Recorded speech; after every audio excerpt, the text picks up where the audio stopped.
The Homesteads to Hollywood podcast is a CJSW original production funded by the Radio Meter Program Grant through the Community Radio Fund of Canada. In the spirit of respect, reciprocity, and truth, we would also like to acknowledge the traditional territories of the people of the Treaty 7 region in Southern Alberta.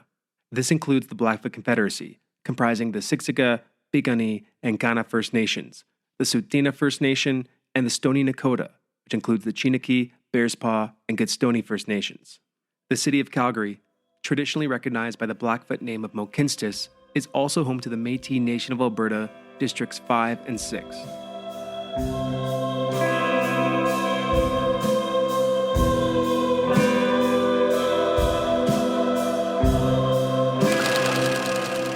Part 8 of the QE2. From Cool Runnings to The Revenant and Brokeback Mountain to The Last of Us, cinematic star power didn't just happen to Alberta. In fact, the province has a long and illustrious history in film that has developed into an internationally renowned industry. From Homesteads to Hollywood, Alberta takes center stage in this 10-part exploration into how things came to be and where they're going. My name is Liam Daw. And I'm Ingrid Vargas. Together we'll be peeling back the layers of Alberta's intricate film industry to answer the question, just how did we get here? There are many elements that each play their role in this ecosystem, such as a storied past, a vibrant underground, a deep talent pool in the trades, and of course, the continuous run-on blockbusters.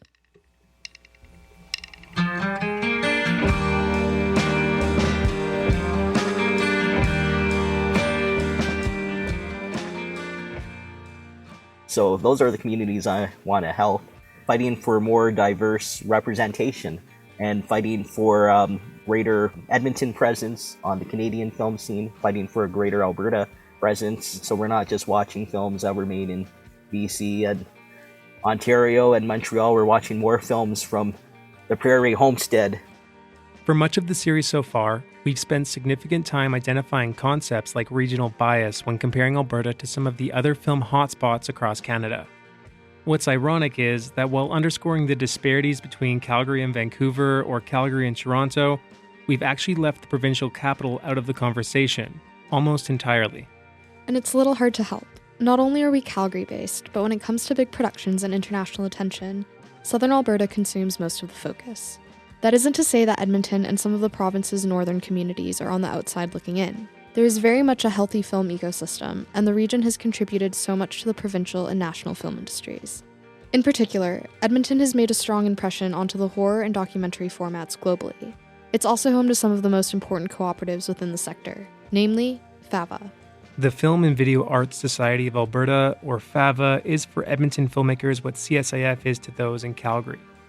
If you need to brush up on that section of the industry, check out Part 6, Cornerstones, for a crash course on their significance. Edmon Rotea is a born and raised Edmontonian filmmaker with impressive production credits, including on films such as the 2022 horror genre standout Skinamarink. Edmon has also been a member of FAVA for 12 years. My name is Edmon Richard Miranda Rotea. I am 41 years old, born and raised in beautiful Edmonton, Alberta, where I've lived here all my life. I've never lived anywhere else unless it was work or travel related. I've been a FAVA member since 2012. So FAVA, in case your listeners are wondering, is the Film and Video Arts Society of Alberta, which was also established the same year that I was born myself, 1982. And it was started by a handful of theater and artists, professionals who wanted to learn more about film and video. And granted that it was 1982, there wasn't a lot of access to professional quality film equipment. So these artists banded together to film a co-op where they would be able to access and share equipment amongst each other. And later on, when the video revolution was more forthcoming and equipment was more affordable, it became FAVA. So that's why it's the Film and Video Arts Association of Alberta.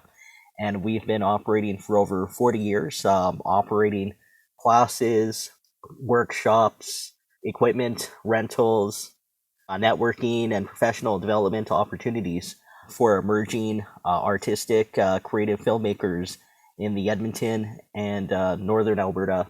And we also make our classes, online workshops available to people across the country. And I've been serving on the FAVA board of directors since the spring 2019, helping filmmakers in the community have their work created.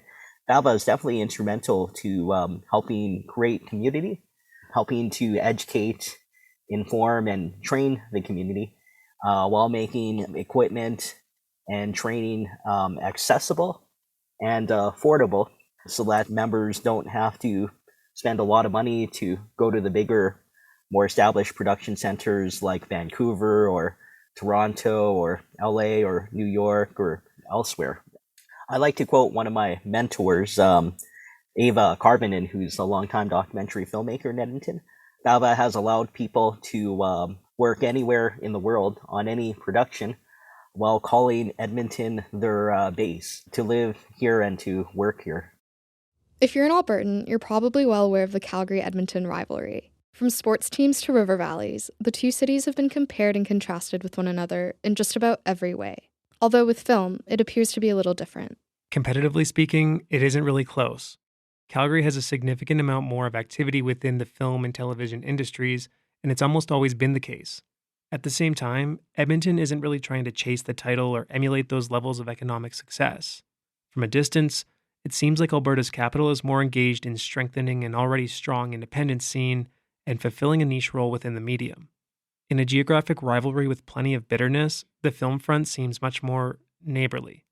I'm going to be very polite when I say this, and I say this with a lot of envy and admiration as an indie producer from Edmonton. Calgary is definitely in a great position right now. A lot more funding and traction for what we call foreign service productions. Your big American TV shows like Fargo, as well as long-running Canadian-produced TV shows like Heartland, which I think is on season 19 or 20 or 99 at this point. Yeah, so it's wonderful that Calgary has established long-running TV shows and all these foreign service productions, as well as there's great things coming out of the independent community as well. Whereas Edmonton, unfortunately, we don't have an established, well-known, ongoing TV shows.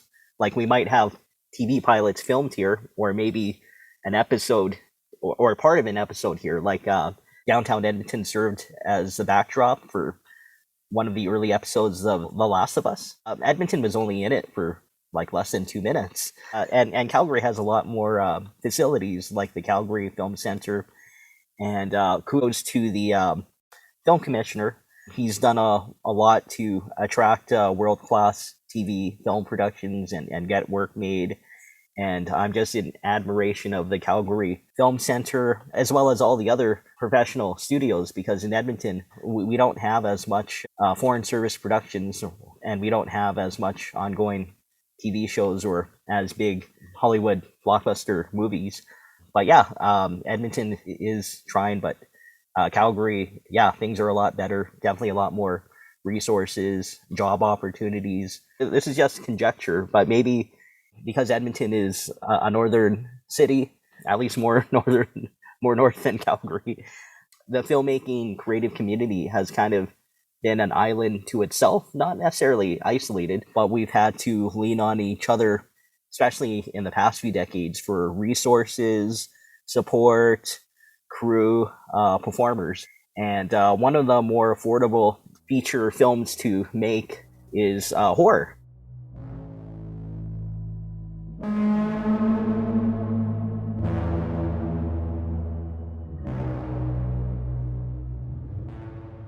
Over the years, Edmonton has earned a bit of a reputation and association with the horror film genre. This trend within the city's indie community quickly developed into a Hollywood export, with the viral success of Kyle Edward Ball's 2022 experimental thriller, Skinamarink. During its festival circuit a couple years back, Skinamarink leaked online and was heavily pirated. What was initially perceived as a disaster ended up helping to promote the film, as clips of the screening blew up on social media platforms like TikTok. With this element of virality, knowledge of Skinabrink's existence became widespread, and the movie's international popularity took off. I think it was a zeitgeist of our times. We were just coming out of COVID, and Skinabrink can be interpreted on many different levels, but some people have viewed it as an allegory for the COVID experience, so being stuck at home with nowhere to go.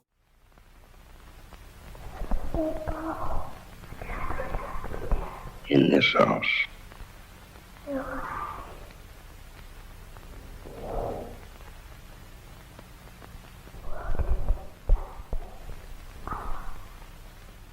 In this house.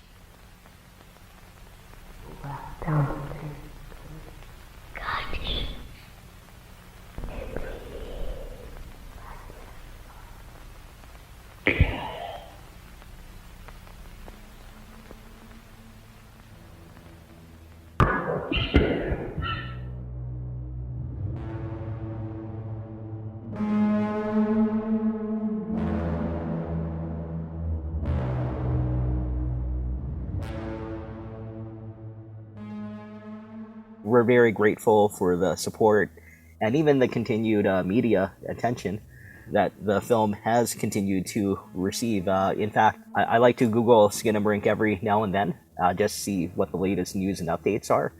And I was really surprised to see that in Texas, they have a horror film festival where someone created a new poster for Skinabrink, and they'll be selling limited edition prints. I was pretty blown away by that.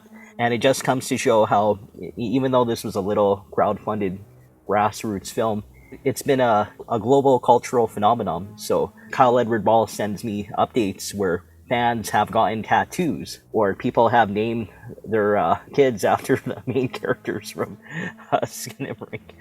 Or people continue to create artwork. People have made like short films inspired by Skinabrink. Sometimes we see parody videos of like Skinabrink 2 and uncut footage.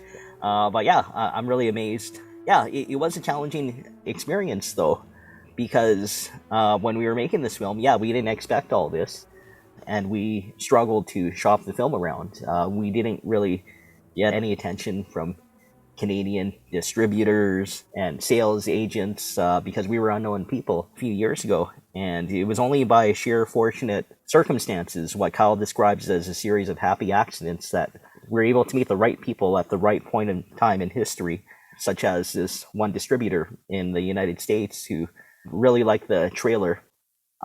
Everything was DIY, do it yourself, pull yourself by your bootstraps, but we did have a lot of love and support from the local Edmonton film community, as well as Kyle Edward Ball's internet fan base from his bite-sized nightmare channels. But yeah, really happy that the film succeeded despite all the obstacles, challenges, roadblocks.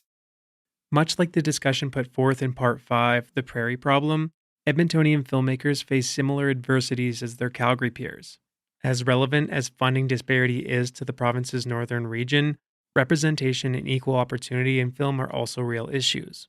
As a self-identified minority, Edmon is all too familiar with the challenges attached to producing film independently in Alberta. I think there are a lot of Filipinos, when they first come here, they have to take more like blue-collar, working-class type of jobs. So I grew up in a working-class household. Yeah, I'll be honest, there's a lot of frugality and thriftiness with first-generation Filipino immigrants. And Kyle also describes himself as coming from a working-class background, working up in a working-class neighborhood in northern Edmonton. And I think because of the lack of funding and support, there are other Edmonton and Alberta made films where they're fortunate to get $150,000, $250,000, $500,000, $2 to $3 million to make a film. But unfortunately, because of the challenges and the nature and politics of the Canadian film and distribution system, a lot of those films barely break even at the box office for a myriad of reasons. And I think how that shaped Skinabrink is we definitely, because of our working class backgrounds, we had to make every cent count. And so we were more frugal, mindful, thrifty.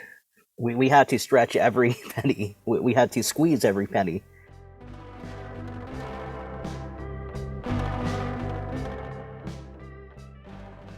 You can work anywhere in the world, and you can collaborate with anyone in the world, but you can still make a world-class film right here in Edmonton, right here in Calgary, and that people from Alberta, cast, crew, technicians, other professionals, they're just as talented and creative and just as intelligent and just as great as filmmakers in Vancouver, Toronto, Montreal, LA, New York, or anywhere else in the world. So yeah, be proud of yourselves. Have faith and confidence in your abilities. There's also loving communities both in Calgary and Edmonton. So yeah, keep Alberta rolling.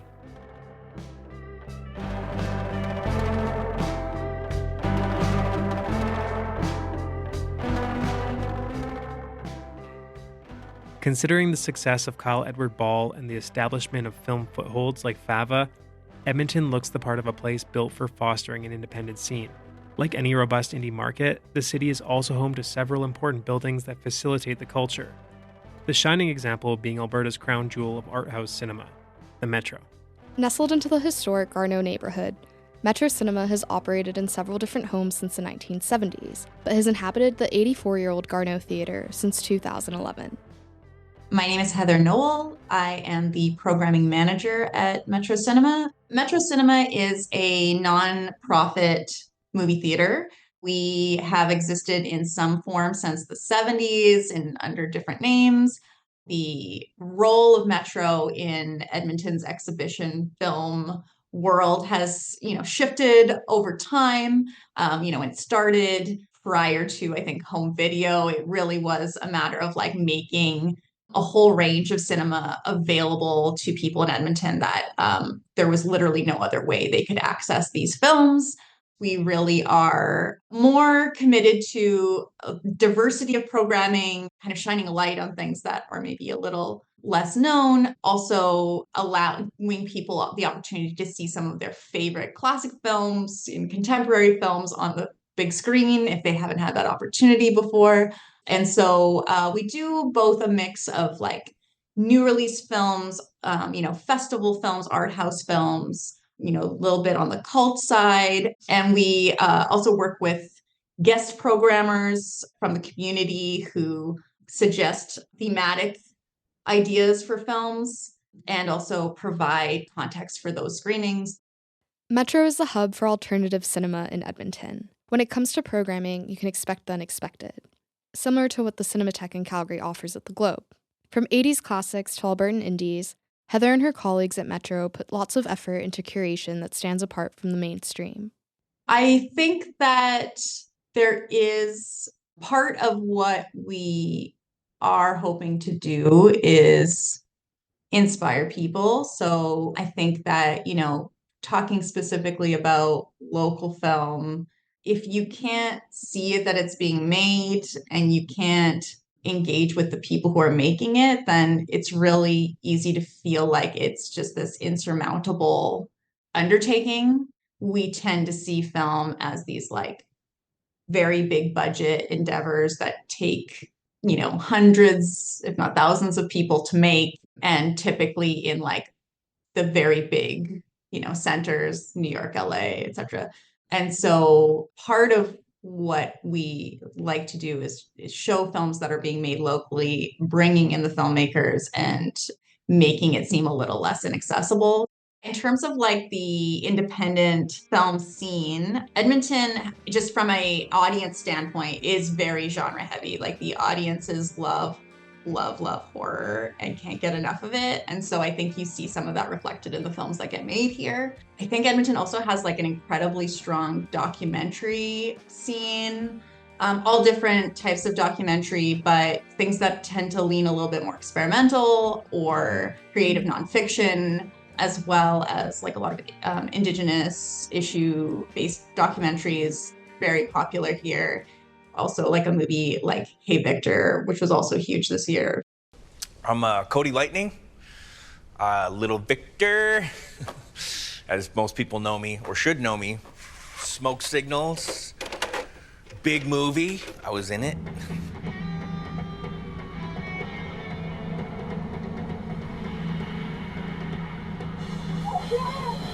Don't leave. don't go. Hey, come on. Dad, don't go. That was pretty good. If your dad was just leaving to the store to get you a fucking slush. He's leaving your life forever. He is leaving you and your mother alone. And he's moving to Arizona. And he's gonna be living in a little trailer next to his new girlfriend who he's not sleeping with? I don't think so. This is gonna haunt you for the rest of your life, okay? Again. I think that we have been very blessed, very lucky, to have like very supportive audiences. Also to be a nonprofit. I think that in this era, it is very difficult to operate a single screen theater as a for-profit enterprise because the industry has changed to support multiplexes, to basically, it's designed financially so that really if you are operating a single screen, it shouldn't work.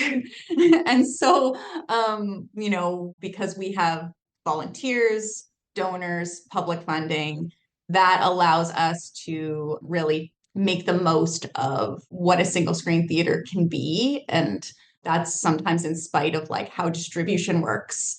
But I think that it is so important that we maintain these spaces precisely because like a lot of these local films are not going to get played in a Cineplex. Places like the Metro are indispensable to indie film communities in prairie cities. These hubs are akin to sacred spaces for film viewers and makers alike. Without them, art sectors would be lacking the capacity to hold space not just for film, but for all the intersections that come along with it. We are a 80-year-old theater, and so there's definitely some like quirks to the design of the building, but we are very lucky to have inviting lobby space that you see with some of these busy screenings, people just like pouring out of the film and like excited to talk about the movie they just watched with the people around them. So I think that when you have a space like that, it makes a movie more than just a movie. Like it becomes an opportunity to connect. We have one regular series where we will have 30-minute drag performance before a film, and the drag is kind of inspired by the film in some way. So it's, the programming informs the show and vice versa. We do also use that space as a revolving artist gallery. So each month we have a different artist that exhibits their work on the walls, and they get to pick a film that we screen as well. So it's bringing film back into community life and engaging people's ideas around it. One of the bigger films from Edmonton this year, Hey Victor, was actually shot in our theater, which was very exciting. So, not every movie needs a scene in a movie theater, but that, was a really cool opportunity to just like support from like a production side. And then, of course, them being able to screen it here and to like a very large audience, like an added bonus. But I think, I used to work at FAVA and I used to, see more of the production side of things. And I think that when people are making movies, for the most part, filmmakers are imagining seeing their film on the big screen. Like they're making a film for a movie theater experience. It's not always easy to get your film on a big screen, especially if you are an independent filmmaker. Finding distribution, is a complicated process. Even if you find distribution, their strategy around releasing this film might not get your film on a lot of screens. I think there is a huge value in us. If filmmakers want to just rent our theater to do a screening, we try to make it affordable for them. With the rise of streaming platforms and cinema culture declining worldwide, the Metro plays a vital role in the microcosm that is the Edmonton as well as the Alberta film community. It brings people together in the spirit of film and unites heart, eyes, and mind to the macrocosm of the reality playing out on screen, our shared humanity through storytelling. If you are interested in film, if you're excited about movies, get out there and go to them. The movies that I go see in the theater, they stick with me longer, I feel, than the movies I watch at home. Like the setting matters, the context matters. It's important to the art form, it's important to the industry. And one thing we talk a lot about here is the sacredness of the movie theater space and its ability to focus your attention. I think, even for me, like, you notice things when it's on a big screen that you wouldn't notice watching on your computer or even on your TV at home. So I think it legitimizes the film in a certain way when you can see it on the big screen. It feels more like it's on the same plane as like movies that are coming out of Hollywood. Like, it brings them closer together. It puts them into the same world.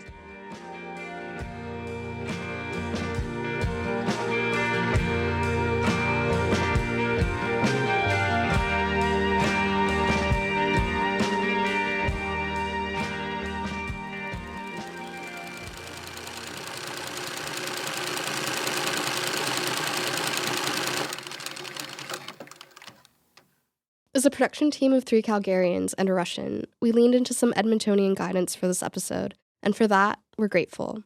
A big thank you goes out to Heather Noel and Edmon Rotea for their time and expertise on helping us showcase film in Alberta's capital.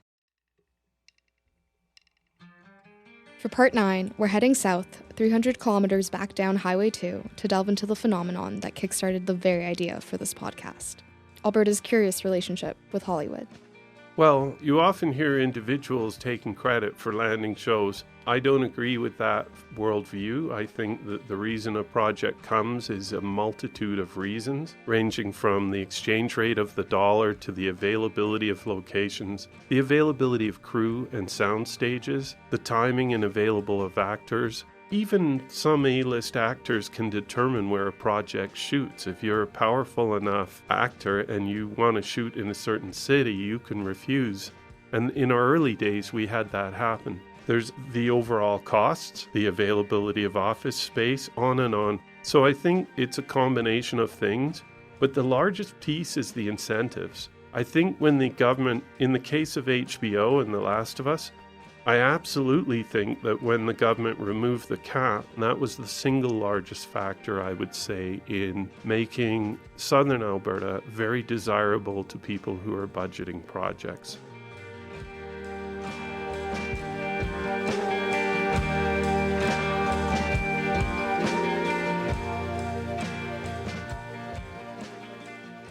Homesteads to Hollywood is a CJSW original recorded and produced in Calgary, Alberta. Our outreach coordinator is Natalie Schmidt. Audio editing is from Maria Pladneva. Assistant production and research from Ingrid Vargas, and is executively produced by myself, Liam Daw. Our theme song is Clean Conscience by Calgary's Young Neighbours.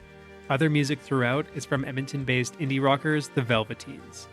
Film clips used during the episode in order of appearance are from Kyle Edward Ball's 2022 film Skinamarink, and Edmontonian filmmaker Cody Lightning's feature, Hey Victor.